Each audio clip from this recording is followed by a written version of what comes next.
Welcome to This Explainer. Today, we're setting our sights on one of the most extreme, remote, and honestly just endlessly fascinating locations on Earth.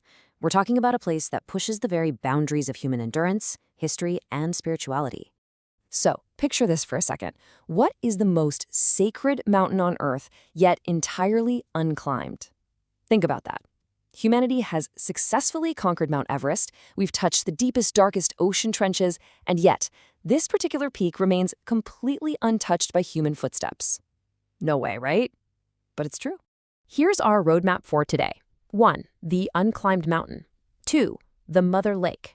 3. Center of the universe. 4. The ultimate pilgrimage.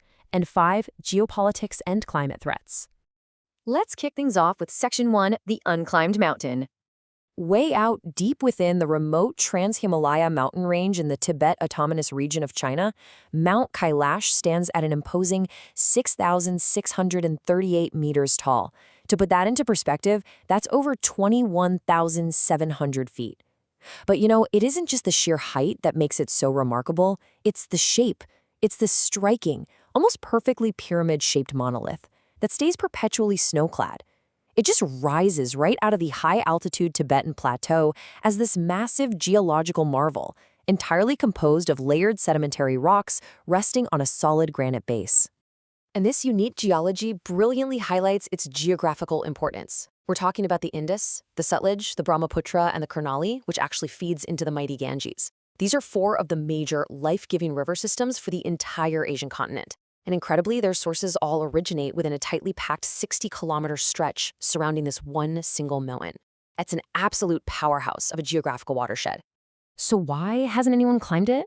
Well, back in 1936, the Austrian mountaineer Herbert Tichy visited the area and actually asked a local Tibetan leader, a Garpon, if Kailash could be climbed. The leader's reply was legendary. He said only a man entirely free of sin could climb Kailash. He'd just turn himself into a bird and fly to the summit. Because of its immense religious sanctity, the Chinese government strictly prohibits climbing. Even legendary climbers like Reinhold Messner completely respected this unspoken rule when offered the chance. He essentially noted that we shouldn't conquer something that exists so deeply in people's souls. So, to this day, the summit remains totally unclimbed. Moving right along to Section 2, the Mother Lake.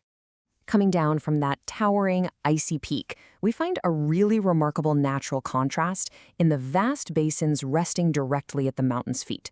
On one side, you have Lake Manasarovar. Sitting at roughly 4,600 meters above sea level, it's one of the highest freshwater lakes in the world. It's beautifully round and revered across traditions as a symbol of the mother and absolute purity. But right next to it is Lake Rakshastal, an endorheic saltwater lake, meaning its waters actually have no external drainage to the ocean. Interestingly, the fresh, life-giving waters of Manasarovar naturally overflow right into the saline waters of Rakshastal. It creates this vivid, almost poetic physical and spiritual metaphor of light and dark, fresh and bitter, resting side by side. Which brings us to Section 3, Center of the Universe. Now, the stunning geography we just talked about doesn't exist in a cultural vacuum. In fact, 4 highly distinct ancient faiths independently look to this exact same mountain as their cosmic axis, the mythical Mount Meru. For Hinduism, it's the spiritual center of the universe and the literal abode of Lord Shiva, sitting in a state of perpetual meditation. For Buddhism, it represents the father of the world and is the dwelling place of the deity Demchok, representing supreme bliss. In Jainism, it's revered as the specific site where their first Tirthankara, Rishabhanatha, attained moksha or liberation. And for the indigenous Bon religion of Tibet, it's the center of the ancient Zhongjung Empire and the site where their founder descended from heaven. Seriously, 4 incredible traditions, all pointing to one single peak. Because of this deep, shared reverence, thousands of people are naturally drawn to this remote location every year to perform a kora, or parikrama. Basically, this is a sacred circumambulation, a rigorous walking ritual right around the base of the holy mountain, performed to cleanse sins or gain immense spiritual merit. Let's dive into the physical reality of that in Section 4, the ultimate pilgrimage. This brings us directly to the human elements of this geography, a grueling 3-day reality known as the Kailash Mansarovar Yatra, widely considered one of the most arduous pilgrimages on Earth. It starts at the base camp outpost of Darchen, followed by a 14-kilometer trek up to the Dirapuk Monastery. But the third stage, that is the ultimate test. Pilgrims have to cross the notorious Dolma La Pass. They have to survive a brutal, incredibly steep, oxygen-deprived ascent all the way up to 5,645 meters. That's an area known for lethally thin air and wildly unpredictable freezing weather. Finally, the descent brings them down to the Zuthelfuk Monastery before returning to Darchen to complete the loop. The crucial point here is the sheer physical scale of what they're actually attempting. The total length of this rocky, freezing, high-altitude path around the mountain is 53 kilometers. Walking 53 kilometers is a marathon distance anywhere, right? But when you do it at an average elevation of 15,000 feet, it becomes a monumental physical ordeal. But wait, for some, simply walking is not enough.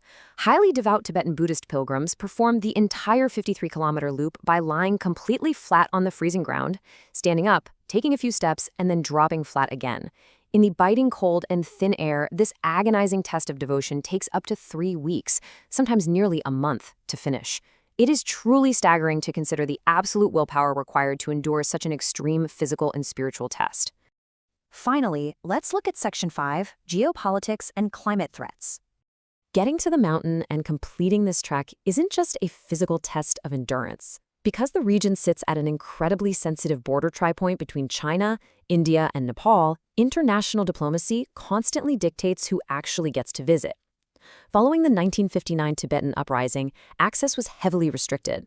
In 1962, borders closed entirely following the Sino-Indian War.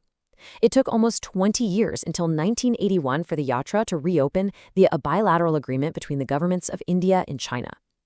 More recently, in 2020, the route was completely suspended due to the global pandemic, and it's currently scheduled to resume in 2025. So geopolitics is quite literally the gatekeeper to this ancient site. But there's a looming threat far greater than border negotiations. The Tibetan plateau is actually warming 3 times faster than the global average. This is a critical environmental warning.